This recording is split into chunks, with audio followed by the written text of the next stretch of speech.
ఇద్దరు బిడ్డలే ముద్దు, మూడో బిడ్డ వద్దు అని అంటున్నారు కదా, అది మనకి హిందువులకే వర్తిస్తుందా? ఒకవేళ హిందువులు మూడో బిడ్డని కంటే ఎమ్మెల్యే సీటు కూడా ఇవ్వరు అన్ని హద్దులు పెట్టారు కదా, మరి ముస్లింస్ కి ఎందుకు మీరు హద్దులు పెట్టట్లేదు? రేపు మనకు రాబోయే బిడ్డలకి సెక్యూరిటీ, సేఫ్టీ ఎక్కడుంది? ఇక్కడ ఉందా?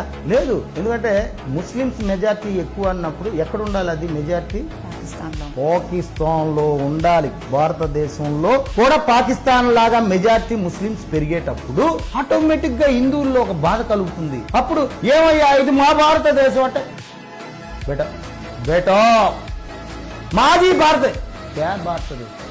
టెర్రరిస్టులు దిగుతారు, నరుకుతారు, మనల్ని ఊత కోత కోస్తారు. అప్పుడు జనగణ మన అధినాయక జయ భారత భాగ్య విధాత. ఇంకా పాడడం ఉండదంటారా? ఇంకేముంటుంది తల్లి. ఏం పేరు మీ పేరు అంటే? నా పేరు రామచంద్రయ్య.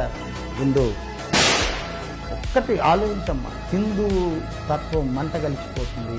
రాబోయే రోజుల్లో సంక్రాంతి పండగ ఉండదు, దీపావళి ఉండదు, కార్తీక మాసం ఉండదు, వినాయక చవితి ఉండదు, ఉగాది ఉండదు. పాకిస్తాన్ లో చేస్తారు వీళ్ళు. సంక్రాంతి పండుగ ఒకసారి టపాసులు కాలమని, అదే ఇక్కడ రంజాన్ చేయొచ్చు, బక్రీద్ చేయొచ్చు. పాకిస్తాన్ లో ఉందా చెప్పు? ఎక్కువ రోజులు లేవు.